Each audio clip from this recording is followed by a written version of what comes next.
उपस्थित सभी भक्तजनों को जय श्रीमन नारायण, जय श्री कृष्णा।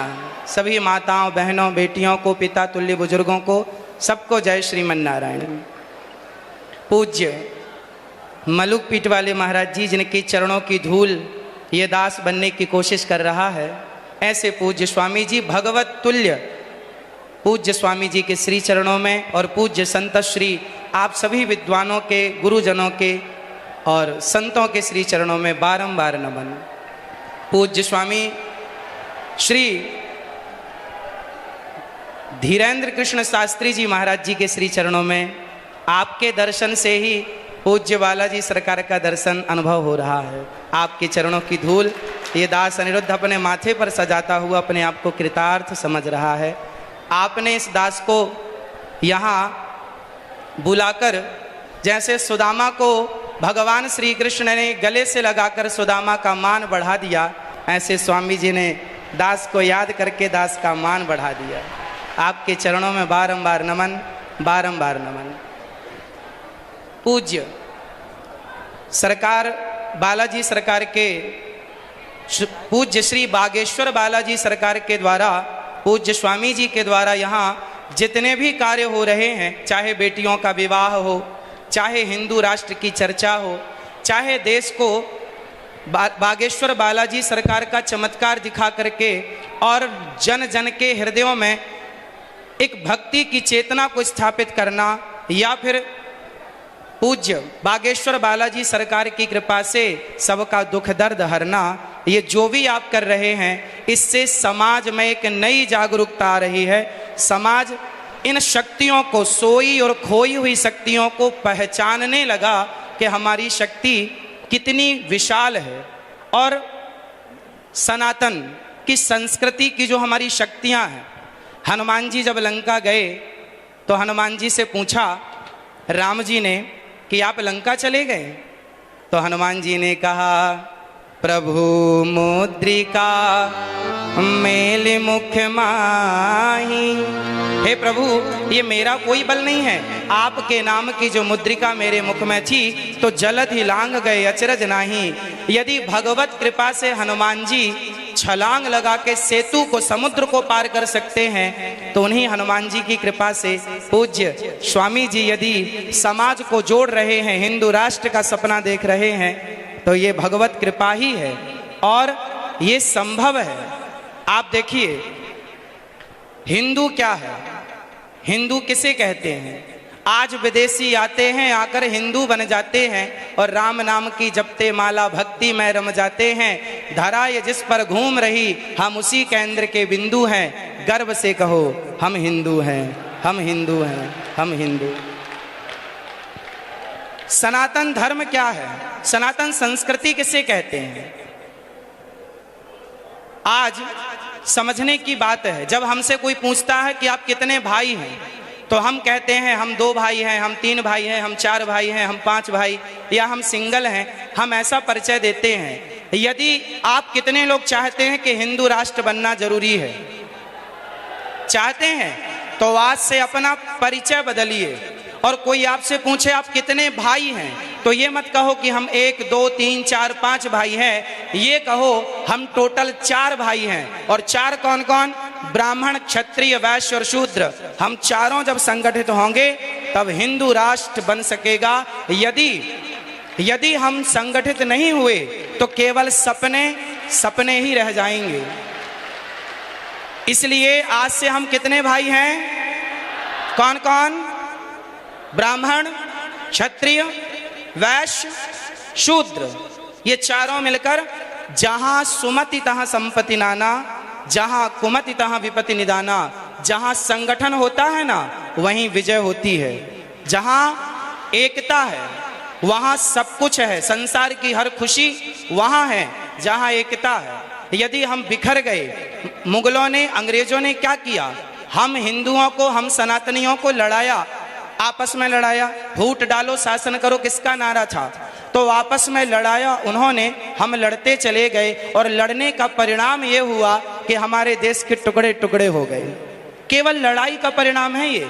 यदि हम संगठित रहते तो क्या मजाल किसी की कि हमारी तरफ कोई आंख उठाकर देख लेता। हमारे सनातन धर्म में चाहे ब्राह्मण हो, क्षत्रिय हो, वैश्य हो, शूद्र हो, आप बताइए आज जिस छुआछूत ऊंच नीच की बात की जाती है, बताइए क्या हमारे सनातन धर्म में, क्या हमारे हिंदू धर्म में, क्या हमारे वेद पुराणों ऋषि मुनियों के द्वारा क्या छुआछूत की भावना कभी थी? यदि छुआछूत होता तो भगवान राम निषाद राज्य को गले ना लगाते। यदि छुआछूत होता तो भगवान राम माता शबरी के बेर ना खाते। इसका मतलब है भगवान और भक्त हमारे यहाँ तो संत रैदास जी हुए हैं, जिनके चरणों को लोगों ने प्रणाम किया है, धो धो करके पिया है, जिनका आज भी ये मुहावरा, ये वाक्य आज भी प्रचलित है कि मन चंगा तो कठौती में गंगा। ऐसे महापुरुषों को हमने अपने हृदय में बिठाकर उनको पूजा है। यदि हमारे यहाँ जातवाद होता, ऊंच नीच होती, तो हम कभी भी ऐसे लोगों को इस रूप में स्वीकार ना करते। इसका मतलब हमारे देश में जातवाद था ही नहीं। ये जातवाद का जहर घोलकर सिर्फ सनातनियों को आपस में लड़ाने का षड्यंत्र किया गया, और जिस षड्यंत्र की चपेट में हम सभी भारतीय आ गए, हमको लड़ाया गया, हमें गलत पढ़ाया गया। जैसे समझिएगा क्या क्या गलत पढ़ाया गया हम लोगों को।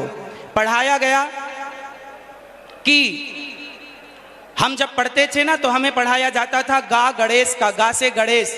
आज पढ़ाया जाता है गा से गधा। जब गा से गधा पढ़ेंगे तो गधा ही होंगे, फिर गणेश वाली बुद्धि कहां से लाओगे? इसलिए अब एक वाक्य देखिए इतिहास से। लोग कहते हैं कि हिंदू धर्म में सती प्रथा थी, राजा राम मोहन राय जी ने इसे बंद किया। ये जो जानकारी है ना, ये अधूरी जानकारी है। हमारे देश में, हमारे वेदों में, पुराणों में, ऋषि मुनियों के द्वारा हमारी संस्कृति में कभी भी सती प्रथा नहीं थी। यदि थी तो वह किस रूप में थी वो समझने की जरूरत है। हमारे यहाँ ऐसा नहीं था कि पति मर गया तो उसे जबरदस्ती चिता में डाल दिया जाए, ऐसा नहीं था। ऐसा था कि पांडु जी की मृत्यु हुई तो माता माद्री उनके इच्छा से कि मैं अब जाऊंगी, और अपनी स्वेच्छा से उन्होंने सती होना स्वीकार किया। जबकि माता कुंती ने कहा कि ये 5 बच्चे हैं, माद्री माँ ने कहा कि आप इनका ख्याल रखो। तो माता कुंती अपनी इच्छा से रह गई और माता माद्री अपनी इच्छा से चली गई। यदि हमारे देश में सती प्रथा थी तो दशरथ जी के चले जाने पर माता कौशल्या सती क्यों नहीं हो गई? यदि सती प्रथा थी तो दशरथ जी के चले जाने पर माता कौशल्या सती क्यों ना हो गई? इसका मतलब सती प्रथा हमारे यहाँ थी ही नहीं। हाँ, वो सती प्रथा थी कि जैसे मेघनाथ के मर जाने पर, उनकी मृत्यु हो जाने पर उनकी पत्नी ने अपनी स्वेच्छा, अपनी इच्छा से उस सतीत्व को स्वीकार कर लिया, अग्नि में प्रवेश कर गई अपने बल से। जबरदस्ती उठाकर डालना ये परंपरा हमारी कभी थी ही नहीं। हम हिंदू कैसे हैं? आज इस धरती पर जितने भी मजहब, जितने भी पंथ हैं, आप सबसे मिलकर देखिए हिंदू कौन है? हिंदू एक विचारधारा है, हिंदू एक सोच है। अहिंसा ही परमो धर्मः, जहां अहिंसा की बात होती हो वो हिंदू हैं। जो पूरी दुनिया में घूम कर देखिएगा, कोई धर्म के नाम पर जीव हत्या कर रहा है, बकरे काट रहा है, कोई धर्म के नाम पर सुअर काट रहा है, कोई कुछ खा रहा है, कोई कुछ खा रहा है। पर हमारे सनातन धर्म में बकरा बकरी खाने से त्योहार नहीं होता। हमारे यहाँ तो 56 भोग लगते हैं ठाकुर जी को। ये संस्कृति हमारी है। हम अहिंसा ही परमो धर्म बात मानते हैं। अहिंसा, हमारे यहाँ चींटी को भी दाना डाला जाता है, कुत्ते को रोटी और गाय को प्रथम रोटी और कुत्ते को अंतिम रोटी डाली जाती है। जहाँ कुत्ते का भी आदर हो, जहाँ गाय का भी आदर हो, जहाँ पीपल का भी आदर हो, जहाँ नदियों और समुद्र का भी आदर हो, जहाँ पत्थरों की पूजा हो, वही तो सनातन है। जहाँ माँ को भगवान माना जाए, पिता को भगवान, मातृ देवो भव, पितृ देवो भव, अतिथि देवो भव, और ऐसे आचार्य देवो भव। जहाँ ऋषि मुनियों को आचार्य मानकर उनको प्रणाम किया जाए भगवान की दृष्टि से। ये संस्कृति अपने आप को सबसे छोटा और हमारे पूज्यों को सबसे बड़ा मानने वाली संस्कृति ही सनातन संस्कृति है। और गर्व से कहो आप लोग कि हम हिंदू हैं। ये धरा ये जिस पर घूम रही, हम उसी केंद्र के बिंदु हैं। गर्व से कहो, गर्व से कहो। तो आज से जात पात ऊंच नीच कौन कौन मिटाएगा? और आपस में गले लगकर रहिएगा। चाहे ब्राह्मण, क्षत्रिय, वैश्य, शूद्र, हमारे लड़ने झगड़ने का फायदा उन लोगों ने उठाया। गांव गांव आज हमारे हिंदू क्रिश्चियन होते चले गए। कारण जानते हैं? कारण ये है कि हमें लगा हमारे बगल वाले घर वाला चला गया, हमें क्या फर्क पड़ता है।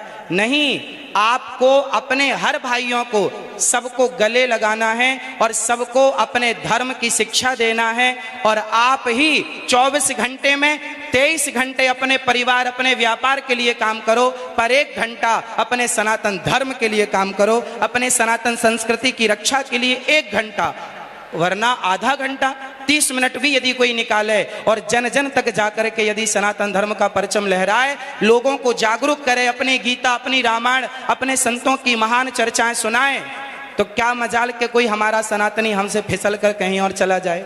यदि बट गए तो घट गए, और बट गए तो घट गए, और घट गए तो मिट गए। यदि मिटने से बचना है तो संगठन जरूरी है, संगठित संगठन होना जरूरी है। और संगठन तब संभव है जब हम ये भूल जाएंगे कि हम ब्राह्मण हैं। संगठन तब संभव है जब हम भूल जाएंगे कि हम क्षत्रिय हैं। संगठन तब संभव है जब हम भूल जाएंगे कि हम वैश्य हैं। और संगठन तब संभव है जब हम भूल जाएंगे कि शूद्र है। सब एक सुर में कहें, हम ब्राह्मण नहीं, क्षत्रिय नहीं, वैश्य नहीं, शूद्र नहीं, हम हिंदू हैं, हम राम के हैं, हम कृष्ण के हैं। बस एक ही पहचान, एक ही बात कहनी है, हम सनातनी हैं और हम भगवान राम के चरणों की धूल हैं, श्री हनुमान जी के चरणों के दास हैं।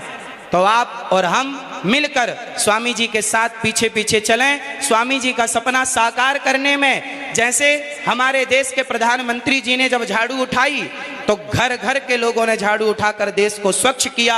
आज भी फिर से अपने विवेक की झाड़ू उठाने की जरूरत है और संगठन की झाड़ू उठाकर लगा डालो और पूरे देश को एक सूत्र में, प्रेम के सूत्र में बांध डालो। और जिस दिन ये बंध गया तो हम केवल सपना ना देखें, उसे साकार करने के लिए हमें पसीना बहाना पड़ेगा। चाणक्य ने चंद्रगुप्त मौर्य का हाथ देखा। चंद्रगुप्त मौर्य ने कहा, बताओ मेरे हस्तरेखा क्या कह रही है। पूज्य चाणक्य ने कहा कि तेरे हस्तरेखा पर, तेरे हाथ पर लकीर कह रही है कि तू सम्राट बनेगा। बहुत प्रसन्न होकर उछलने लगा चंद्रगुप्त मौर्य। जब उछलने लगे तो चाणक्य ने कहा, बेटा इसके आगे भी एक रेखा है, वो कुछ और कह रही है। यदि उसे नहीं सुना तो तेरा यह सपना, तेरा यह उछलना यहीं रह जाएगा। गुरुजी क्या रेखा है आगे की? तब चाणक्य ने कहा कि बेटा यदि तुझे सम्राट बनना है तो सिर का पसीना पांव तक पहुंचे, इतनी मेहनत करनी पड़ेगी, इतना प्रयास करना पड़ेगा। आपको धर्म के, सत्य के रास्ते से किसी भी हाल में डिगना नहीं होगा। और जो धर्म के, सत्य के रास्ते पर चलता है उसी का लोक परलोक संवरता है। यदि हम संगठन रखें, हम संगठित हो जाएं और सपना देख रहे हैं तो पूज्य महाराज जी के साथ साथ चलने का। कितने लोग महाराज जी के साथ हैं? हम सभी, पूरा राष्ट्र, छोटे से बच्चों से लेकर बड़े बूढ़ों तक हम सब साथ में हैं। और संगठन होगा तो हिंदू राष्ट्र की स्थापना पुनः होगी।